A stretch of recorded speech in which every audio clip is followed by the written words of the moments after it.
Welcome to Restoring Memory, a COVID Calls exploration of the first two COVID years. My name is Scott Gabriel Knowles. I'm a historian of disasters, and since March 16th, 2020, I've been the host of COVID Calls, a daily discussion of the pandemic with a diverse collection of disaster experts.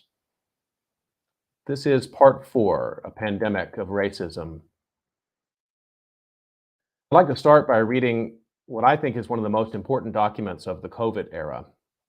This is the testimony of Philonise Floyd in the oversight hearing on policing practices and law enforcement accountability in the United States House of Representatives, Wednesday, June 10th, 2020. These are the words of Philonise Floyd. Chairman Gerald Nadler and members of the committee, thank you for the invitation to be here today to talk about my big brother, George. The world knows him as George, but I called him Perry. Yesterday, we laid him to rest. It was the hardest thing I've ever had to do. I'm the big brother now. So it was my job to comfort our brothers and sisters, Perry's kids, and everyone who loved him, and that's a lot of people. I have to be the strong one now, because it's what George would have done. Me being the big brother now is why I'm here today, to do what Perry always did for us, to take care of the family and others. I couldn't take care of George the day he was killed, but maybe by speaking with you today, I can help make sure that his death isn't in vain. To make sure that he's more than another face on a t-shirt, more than another name on a list that won't stop growing. George always made sacrifices for his family, and he made sacrifices for complete strangers. He gave the little that he had to help others. He was our gentle giant. I was reminded of that when I watched the video of his murder. He was mild-mannered. He didn't fight back. He listened to the officers. He called them sir. The man who took his life, who suffocated him for 8 minutes and 46 seconds, he still called them sir as he begged for his life. I can't tell you the kind of pain you feel when you watch something like that. When you watch your big brother, who you've looked up to your whole life, die begging for your mom. I'm tired. I'm tired of the pain I'm feeling now, and I'm tired of the pain I feel every time another Black person is killed for no reason. I'm here today to ask you to make it stop. Stop the pain, stop us from being tired. George's calls for help were ignored. Please listen to the call I'm making to you now, to the calls of our family and to the calls ringing out in the streets across the world. People of all backgrounds, genders, and race have come together to demand change. Honor them. Honor George. And make the necessary changes that make law enforcement the solution and not the problem. Hold them accountable when they do something wrong. Teach them what it means to treat people with empathy and respect. Teach them what necessary force is. Teach them that deadly force should be used rarely and only when life is at risk. George wasn't hurting anyone that day. He didn't deserve to die over $20. I'm asking you, is that what a Black man's life is worth? $20? This is 2020. Enough is enough. The people marching in the streets are telling you enough is enough. Be the leaders that this country, this world needs. Do the right thing. People elected you to speak for them, to make positive change. George's name means something. You have the opportunity here to make your names mean something too. If death ends up changing the world for the better, and I think it will, I think it has, then he died as he lived. It is on you to make sure his death isn't in vain. I didn't get the chance to say goodbye to Perry while he was here. I was robbed of that, but I know he's looking down on us now. Perry, look at what you did, big brother. You're changing the world. Thank you for everything, for taking care of us when you were on Earth and for taking care of all of us now. I hope you found Mama and can rest in peace and power. The testimony of Philonise Floyd to that oversight hearing on policing practices and law enforcement accountability from Wednesday, June 10th, 2020. And I strongly encourage everyone to find that wherever you get videos and watch it. Do a much better job than I did reading it. It's his words, but I wanted to have it in the record. And I'd like to talk about racial justice today, disaster recovery, and the pandemic with some experts that it's really been my honor to learn from in these last 2 years. I think of them as mentors and friends. Let me introduce them. Joy Banner is the Director of Media and Marketing at Whitney Plantation. She's a native and resident of Wallace, Louisiana, and a descendant of Whitney Plantation. Inspired both by Whitney Plantation's mission and her desire to help her largely descendant community, Joy returned home to advocate for economic and environmental rights.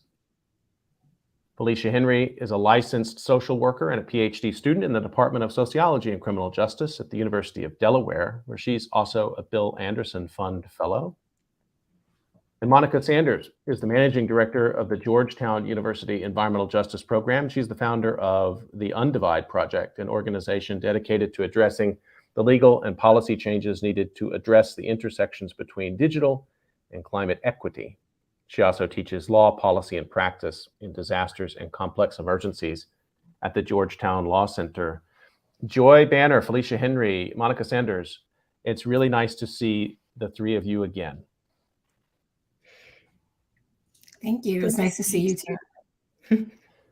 So I'd like to start. I really appreciate you coming on this episode. I was trying to, it's impossible to make sense of these issues in 45 minutes, and that's not the point, but it's to return to these issues again that I've talked about with the three of you, now that we have a little bit of vantage point of time from where we were in 2020. And I want to take us back to that moment, and maybe that testimony from Philonis Floyd sets a tone as we go back to that time. And Felicia, I want to start with you. A basic question: how do you think now about that springtime and summer of 2020?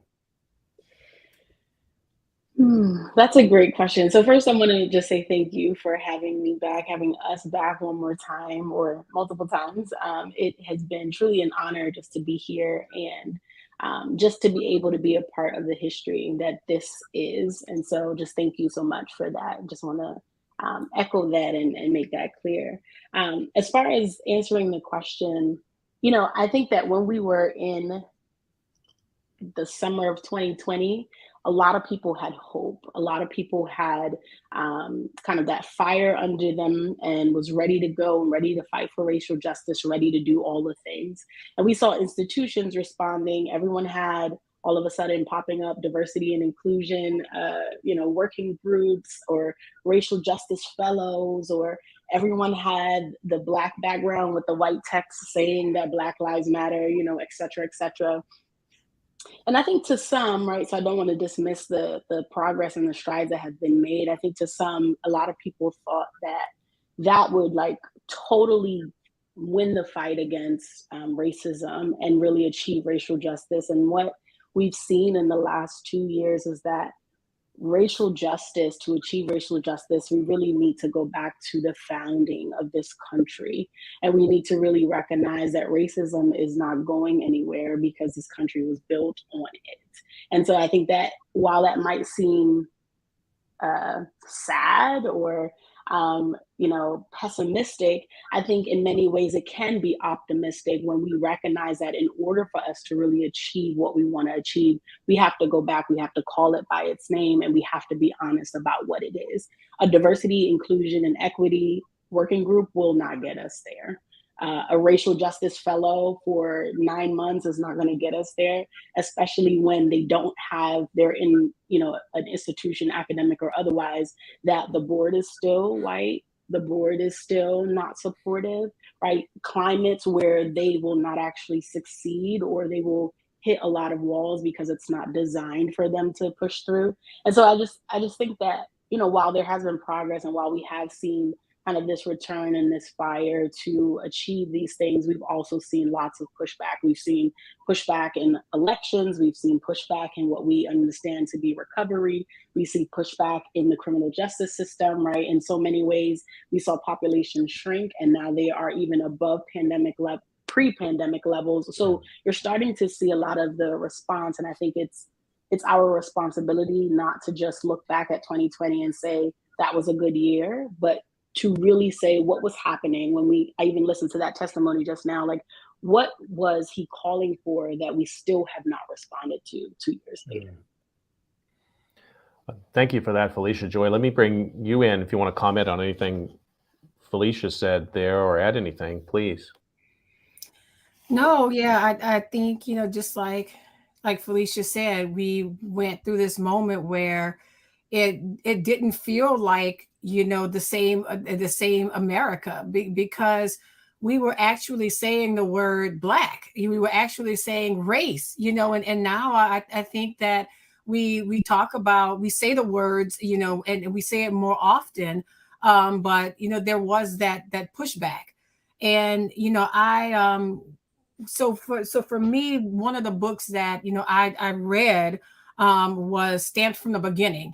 And the reason why I got led to that book is because I listened to a podcast with Ibram X Kendi, and the host was focusing on whiteness.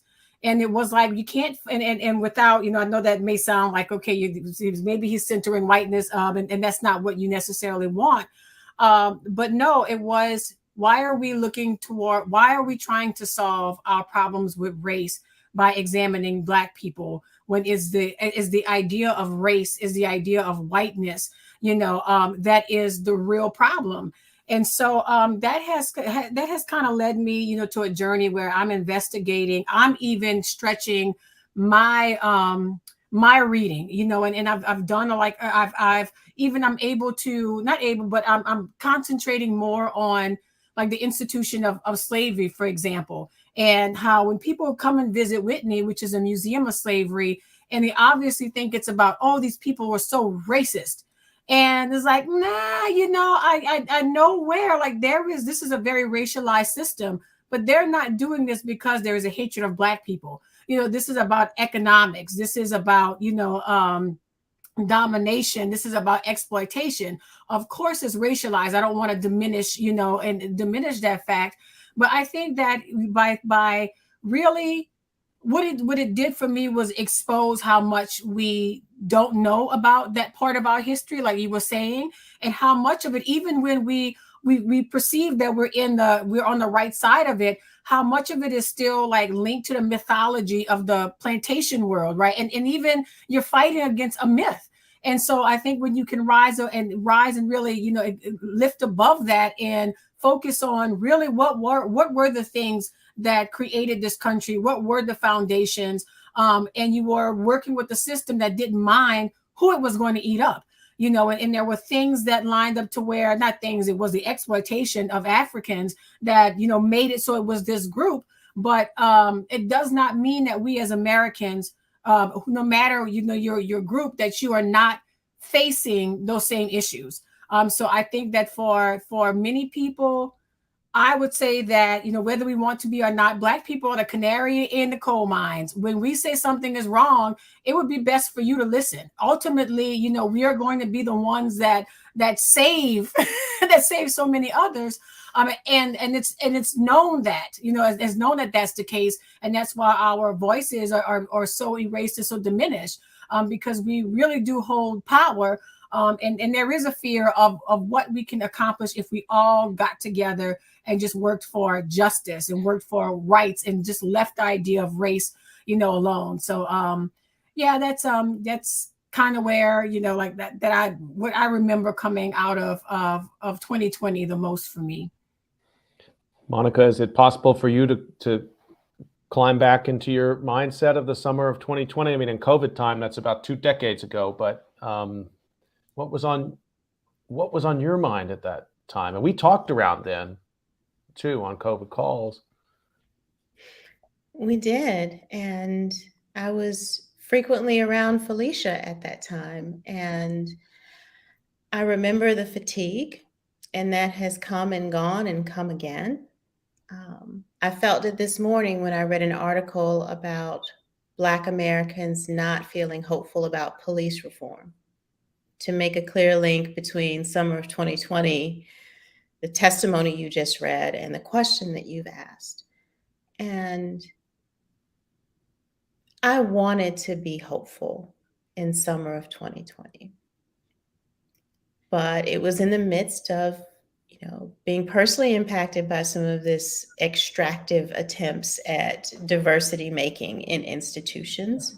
But also, like Joy, I'm from Louisiana, and I come from an old and painful family history in Louisiana. Like my first ancestors was brought over from Senegal through Cuba to be the concubine of the French provincial governor of the territory. And so that summer was a cycle of violence that many of us who have the privilege of knowing our family history, and many of us do not have that privilege still, it's just yet another iteration. And so I was feeling all of that summer and hoping that somehow George Floyd would be different. But in the back of my mind, I knew this would not be the case. And we're still in fatigue. And I cannot say it better than what Nakuya Walker said when she resigned from being the first Black female mayor of Charlottesville, Virginia. She says, this is not about the Confederate mythologist not moving aside. It's about the unwillingness of white liberals to unpack their own complicitness and be uncomfortable. And there's nothing more I can do here. And she spoke in her words and her actions, the voices of so many of us that have felt that way, except she had the courage to say, I'm not even going to wrestle with it anymore. I have better ways to spend my God-given life. I'm tired. I'm going to lay it down. And I think that's what's happened to some of that energy and that groundswell from 2020 is people looked up and realized, I need to pivot and do something else. I'm tired of this and I need to put it down. And I think that's still an internal dialogue that's happening within different communities and amongst individuals as we reconcile everything that has happened over the course of this pandemic that has laid so many things to bear. That's just where I was then and where I'm at now. Yeah, thank you all for sharing that and for sharing that family history, Monica. You brought an issue up right away that I want to take a minute with. And you referred to it as the extractive process of the DEI, diversity, equity, and inclusion work. And Felicia, you mentioned it too, and I'm sure, Joy, you've seen it where you are as well. That, as you said, Felicia, everyone is sporting BLM logo in the summer of 2020, black and white around the world. Every university, the university I was teaching at that time, immediately founded a DEI initiative. A massive, almost 100 people on a committee. And it wasn't a hiring committee, I would like to point out, not yet. But that was just one little corner of it. And use this term extractive.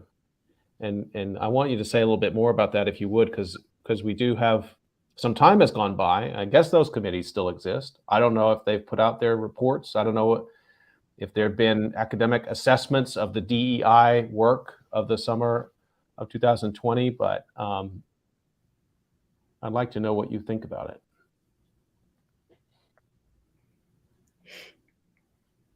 Me in particular? I was asking Monica first, and then I want to ask Felicia. You're a graduate student, Felicia. I wouldn't necessarily want you to have to speak about the environment where you're in. So we can speak generally. But I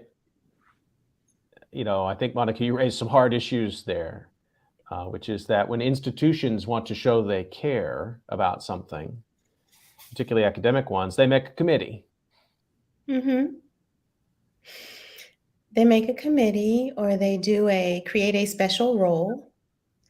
And what happens is that role is not one that challenges the institution or its values. It is a tack on to curriculum redesign at its best, or simply to create dialogue at its worst. The people who come into these roles are often BIPOC people. So what you're doing is you're adding to the workload of the already overworked person of color, both in terms of their academic responsibilities, but also the emotional and cultural work of existing in this country at this time, and then having to lead the department in whatever tasks you've assigned them to. And it's never about the institution or the majority people in the institution offering up their experiences for examination, to Felicia's point earlier. It is about asking that person to rip open even further wounds that have been laid bare and expose those experiences for the examination of the institution and the departments under the guise of learning to do better. I don't know how many times I heard that phrase, we want to do better, over the past 2 years, but it's just simply not true. Dr. Kendi has written the books, right? Chinjerai Kumanyika has made the podcast, Examining Whiteness. So we know what needs to be done. It's just the wherewithal to do it is so much more difficult. It'll take years, and thinking about it all the time, every day, all day, and really putting yourself in the role that we understand. And that just doesn't happen when these committees form. And it's the same template, whether we're talking about universities or corporate environments or even neighborhoods. My HOA wanted to have a diversity committee, and I was not voting for that because they were concerned about where our neighborhood was going in the midst of all of this. And it's, it never ends up the way that it should, is how I'll say it. Felicia, is there something, there was a moment that was missed there then in the summer of 2020 when we should have been asking for something else? I mean, you all identified structures, right? Criminal justice system, hiring system of a university, right? The way the historical profession works, or the historical apparatus of the United States works. I mean, those are big structures, but I felt like there was it's a bind. I don't know how to get out of it. A person is murdered. Multiple people are murdered. 3 really devastating murders at least, which each got major national news coverage in the spring of 2020. People go to the streets in ways that we hadn't seen in the United States in a long time.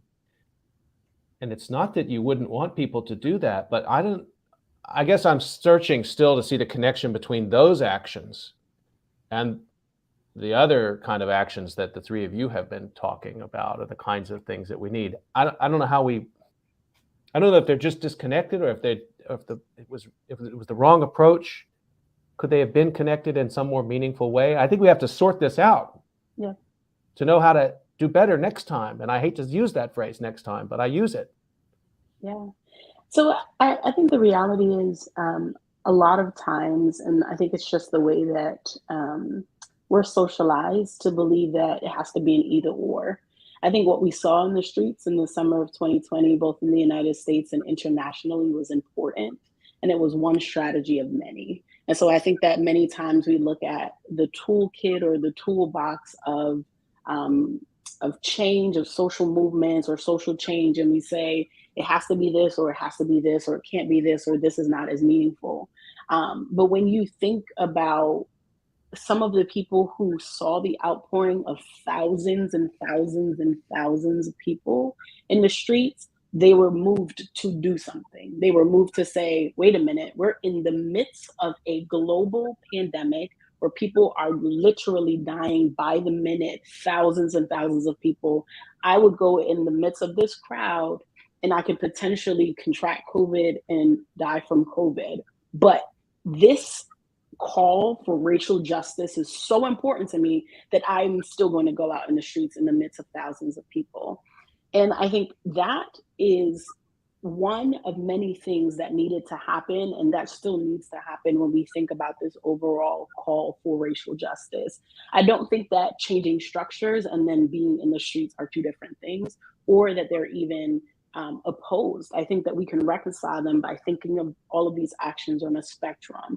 These are outward facing, kind of like outward strategies that also need to essentially move people to do something. And then when we do something, we look at the structures and say, hey, what's going on here? And so when we look at structures, it doesn't mean coming up with a committee or saying diversity, equity, inclusion. It means looking at hiring practices. How many people of color do you have on your staff? And not just in administrative roles, not just in lecturers in the academic institution, right? How many people of color are tenured? How many people of color are in administrative positions in the sense of being chairs or associate chairs or being deans, people that can make decisions, right? When you think about folks who are in, same thing with corporate America or whatever, or even if you look at the criminal justice system, right? We're talking about literally taking a moment and saying, okay, who is actually behind bars? So if we keep seeing all of these Black and brown faces, it can't just be, oh, Black and brown people just commit more crimes, so we have to lock them up. Like, it's literally taking a second to say, hey, this is a structural issue. There is no way that everywhere across the United States, Black and brown people are the people that are committing the most crime. Like, they're literally just starting to break some of that down. And so I think that the way that we reconcile, the way that we wrestle with these things is to understand that people will advocate and will move in different ways, whatever ways make sense to them, whatever ways they're willing to sacrifice, right? Because what Monica was even talking about earlier, the emotional labor and the work that it takes to do some of these things also sometimes comes at a cost and a sacrifice, right? There's a risk associated with it. So there's some people that are willing to take the risks in their positions of power, and some people that might not be. Some people might just go to the streets, whatever have you. But I think that we should start to think about these things as a longer spectrum, as what are the points that gets us to the change? What are the things that need to happen along the way? What is the the catalyst that needs to take us to that next level, as opposed to what is the one thing that we do to change? Because there's no way. Like, we have been making this for centuries, and so to undo it, we're going to have to kind of pull from every tool in the toolkit, essentially. Joy, you were talking about people need to look at the Black experience in America because that's the canary in the coal mine for everybody else.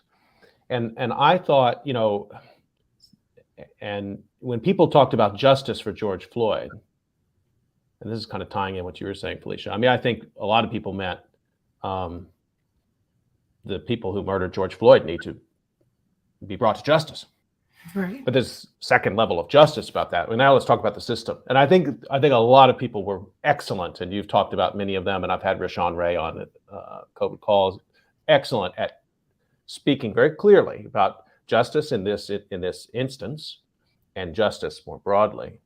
You're in a community that is sort of at the front lines of environmental justice work. And I mean, that's an example to me of how the communities of color at the front lines calling for justice, when you succeed for health equity or for environmental justice, that's good for everybody in Louisiana. That's right. Good for everybody in America. So, again, I bring this to you as my own sort of meager observation that I just feel like we're almost right there in terms of communicating it, but that maybe it's my own naivete throughout this time to continually be frustrated that those structures of division are so resilient. So yeah, I mean, I think you hit the nail on the head. And in addition to, so I think we all, when we finished 2020, especially for Black Americans, we were tired. And, we were waiting for 2021. We were waiting for the vaccine. Remember that? We were just waiting for that vaccine to come. And, I remember going into 2021, and my parents, who were in their 70s, they were able to get their vaccines in February. So I was able to breathe a sigh of relief that my parents had gotten vaccinated. I hadn't been in my parents' house for the whole year. And so, like, I just remember sitting in their den that around that time. And very shortly thereafter, I mean, maybe a day or so, Scott, you're talking about, the environmental, community, environmental context that we're in, which is known as, Cancer Rally and petrochemical and heavy industry. Well, I mean, so we were, that threat was, more daunting to us because our parish had the highest per capita COVID death rates in the country, my little parish. But then, so that was scary for us. But then we immediately found out that we had a huge grain terminal facility that was planning to relocate right on top of my historic community, so the community that my great grandfather settled and formed, and like my whole family is my neighborhood. We found out like within a day through public notice, by the way, so not through any type of communication and or collaboration, even if it was pretend, with the community. And that happened March 1st of 2021. And I have been fighting, and I say I'm sorry to say we as a community have been fighting since then, since over a year. And to circle back to what you were saying, Scott, where we are in the fight, we've had to sue our parish over zoning laws. The reason why this huge, massive terminal can locate next to us, and when I say huge, I mean it's structures as tall as 300 feet. That's 200 feet away from houses. It is on grounds that we believe to have the remains of unmarked burial grounds of enslaved people. It's next to Whitney Plantation, a slavery museum. It has Civil War artifacts on it, probably from Black Union soldiers. Everything about this is just corruption. But the reason why that terminal was able to come and locate on top of us is because the parish president 30 years ago took a bribe, was convicted, but he did manage to change the residential zoning to industrial zoning, went to prison for 5 years, but the zoning never changed back to residential.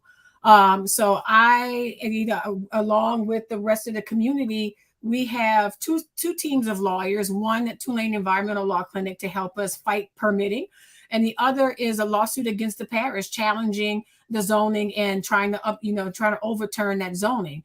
And so to get back, to your question, there is just corruption. We talk about justice and we talk about how can we, be, on equal ground. There is this system that is a product of a plantation system, which is, we talk about plantations in terms of race, but going back to the model of extraction, you had indigenous people who were enslaved, you had enslaved Africans clearing thousands upon thousands of acres, of wooded, forest, for these, these plantations to come and just tear up families, tear up bodies, all for the sake of profit, all for the sake of economic development, right? And it's not like, going back to the point that, I said before, like we always talk about in terms of the plantation owners, but not every white person owned those massive plantations. So what was happening to them?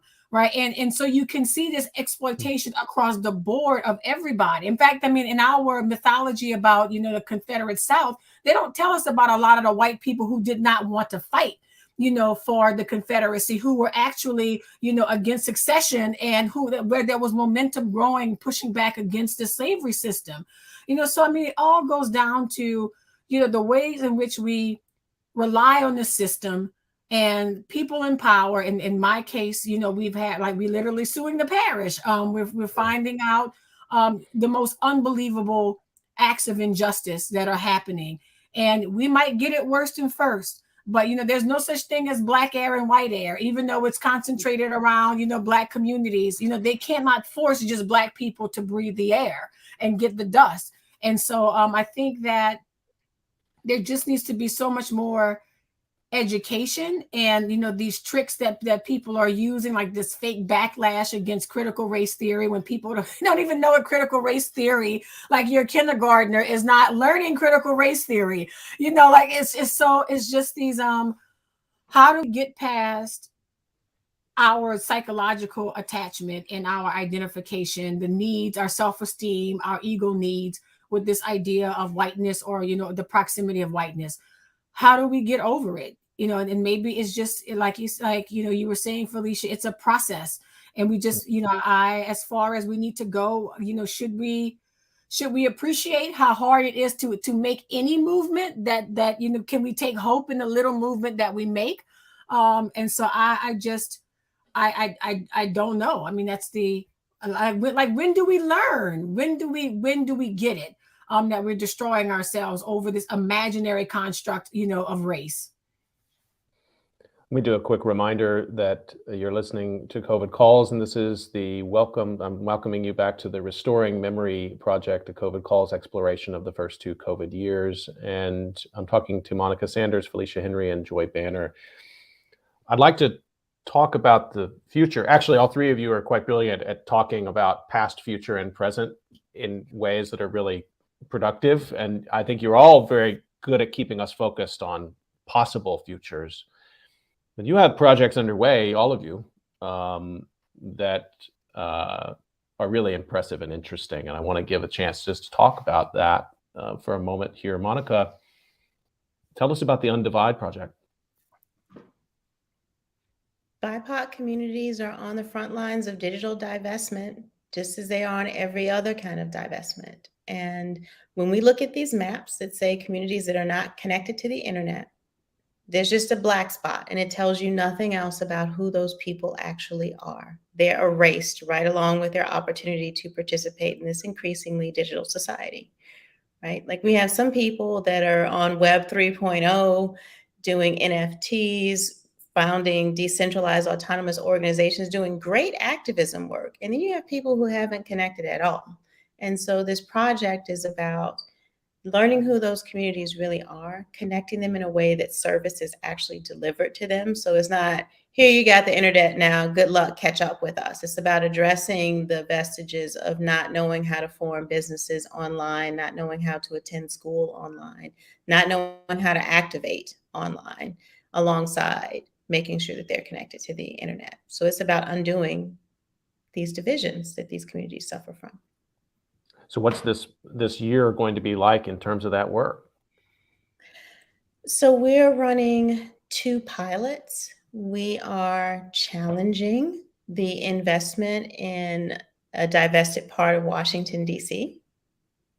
The city had a plan. City received federal money. City put high quality Wi-Fi in the library. But the library in these neighborhoods is, if you don't have a car, and many people in the neighborhood do not have a car, is a 40-minute ride from school on the bus. It gets dark on the East Coast at 5 or 6 in the evening. You get out of school at 4 o'clock. So if you got to go to the library to do your homework or do some research online, you got to take a 40-minute bus ride in the dark and not the best neighborhood to access that internet, and then figure out some kind of way to get home. So that's not really connecting communities. So we need to challenge that narrative, right? And find some different ways to actually deliver service to folks. And then we're going to the end of where the broadband cable reaches, all the way down in Southeast Louisiana, to work with some of the indigenous communities that have been hit by 3 successive hurricanes. And probably shortly after, alongside what's going on in Ascension and St. John the Baptist Parish, some of the highest COVID death rates, and the loss of language and cultural heritage, as well as homeland that comes with that. If you don't have the internet, you can't tell your story, so nobody knows what's happening to you. So there are people who need to be connected, and stories that need to be told, and trainings about how to advocate and petition your government so that they can get to the place where they can file suits and make complaints. So that's what this year is going to be about. We're going to make as much trouble as we possibly can, but also connect as many people as we possibly can. Joy, what about you? I mean, is Whitney back to something that you might consider? I don't like the word normal in this pandemic, but are people able to come as they were before the pandemic and before the hurricane? So we are not at our pre-pandemic numbers yet, but we are seeing an increase in visitation, because in addition to the pandemic, right when our numbers were getting up there and looking nice, we're feeling, and we still feel great about Whitney's success, and people people are so thirsty for that education about slavery. So that's the positive, the positive point about it. But then we got hit by a hurricane, and so we had to close for a few months, and so we had to get back on track, and we opened up after December. And then and the numbers have been, again, we have our slow days. We're still certainly not out of the woods, but I feel good about Whitney. I mean, we do need support. I mean, donations help us get through these times. But I feel good because I think that we again had to have such a wonderful community of people that support us.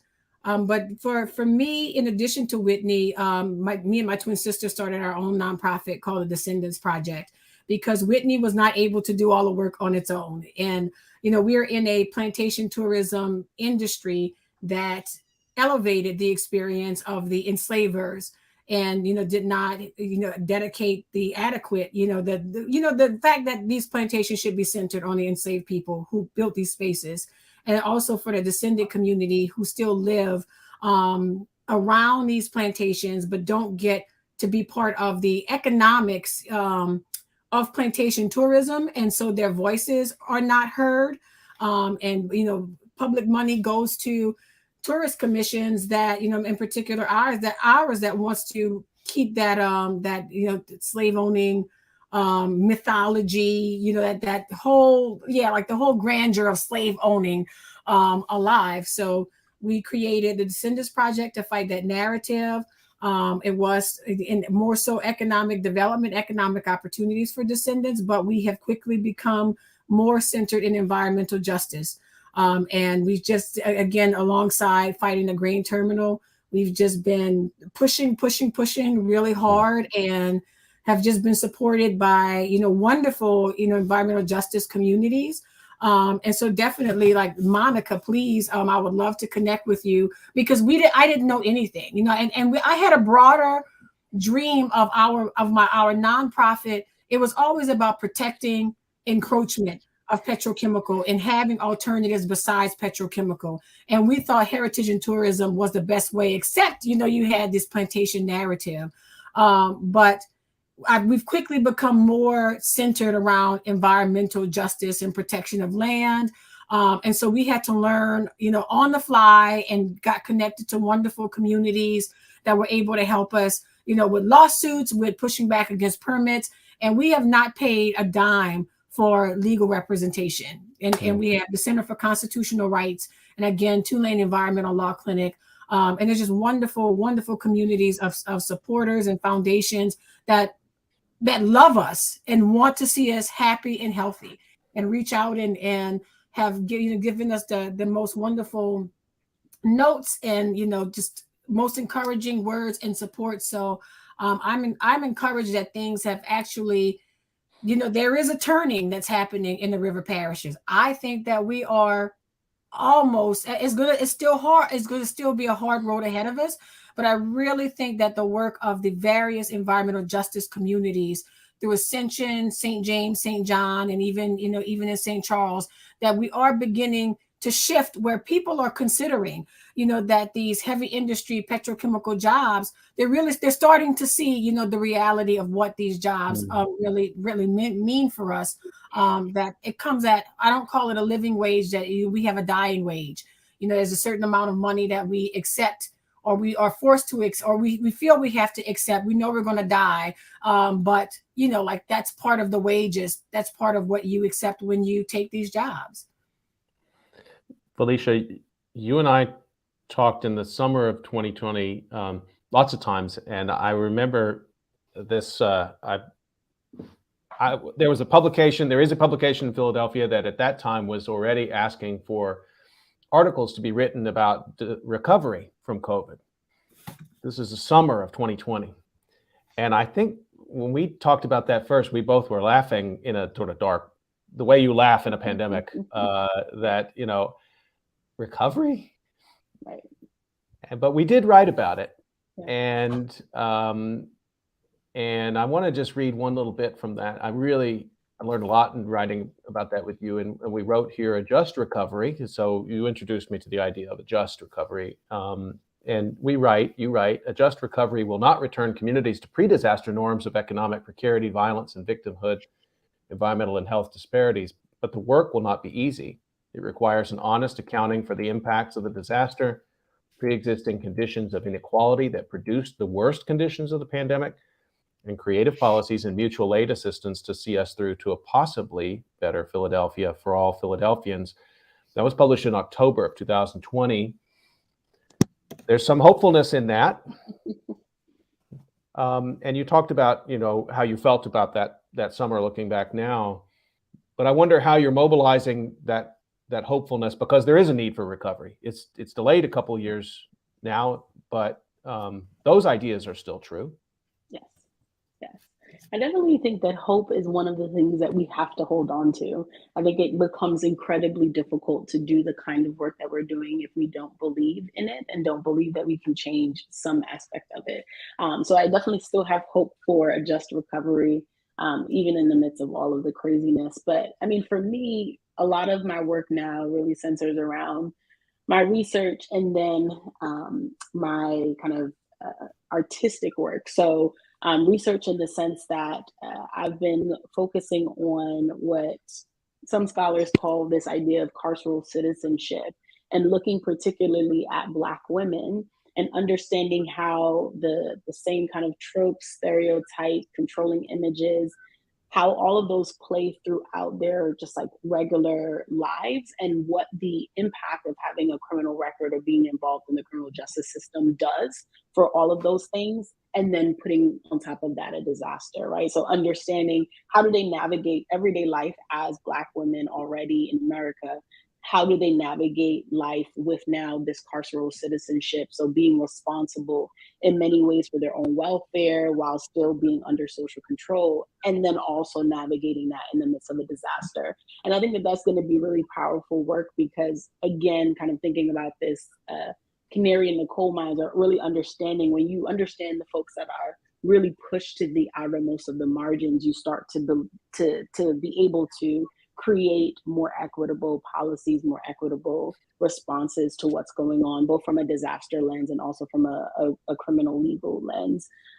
So doing that work, and then also looking at the intersection again of criminal justice and disasters, but even the intersection of criminal justice and environmental justice. So thinking about these ideas of carceral geography and where folks who are incarcerated, where they come from, where they will return, ways that the same kind of communities that they're incarcerated in are close by to these Superfund sites, toxic waste sites. And then when they get back home, they're in these crowded and dense cities where they can't breathe and all of these kind of things. So really understanding ways that when we think about folks who are incarcerated, I think we kind of think of this point in time of the crime and then getting locked up, but ways that they are exposed to environmental justice really from birth, and how that continues in their incarceration. And then artistically, my artistic collective, Behind the Walls, Between the Lines, just thinking about right now, we're in year 8. And if you believe in the meaning of numbers, it's the year of beginnings, new beginnings. And so really thinking about ways that we can use that artistic platform to reimagine what does life look like in a just recovery? What does life look like in a world where people's needs are met and we're not responding to harm with the criminal legal system? And so just thinking about that and being able to bring folks together and start to like creatively understand how we respond is really where my focus is. So I'm super excited about those things. I think that it allows me to bring all of the things that we just talked about on this call together and really focus on, what my lane essentially will look like and what my contribution will look like, to the world. So I'm super, super excited about that, and definitely still hopeful about what we can do, because that's what keeps me going. If I didn't believe it, then it would get even more exhausting than it already is. But, when you're tired and you think about, I'm going to change somebody's life, this work is going to change somebody's life, someone will not have to carry this burden one day, even if it's not a day that I'll see, you keep pushing. Felicia, you got 4 channels working. If you don't succeed with the research, you're coming with the teaching, and then you're coming with the activism, and then you've got the art project, just in case you weren't paying attention to those first 3. You are a leader. Thank you so much. Thank you. Thank you. And Joy and Monica as well. We've got to wrap up, but this is just temporary wrap up. We'll keep talking and keep working together. And I just want to thank the 3 of you for mentoring me, for teaching me, And having these conversations, these open conversations on COVID calls and the many other places that you have conversations and share your stories, which I know are exhausting to have to keep being asked, hey, can you explain the history of this crazy country to us, to me? As if I couldn't have gone out and figured it out for myself. So the ask itself is greedy, frankly. And you've responded to it with goodwill and with huge knowledge. And that means a lot to me. So I want to thank you for that. And I know we'll all keep working together. Yes, absolutely. Absolutely. This has been a great conversation on COVID calls, and I want to thank my guests, Monica Sanders, Joy Banner, and Felicia Henry. And I want to ask everybody just to stick around. We've got another COVID calls episode in this special grouping of COVID calls, Restoring Memory, the first 2 years of the pandemic. I'll be talking to Alex Goldstein, the creator of Faces of COVID, and Kristen Urquiza, the creator of Marked by COVID. And that's going to start here in just a couple of minutes. Thanks, everybody. Stay healthy and see you next time.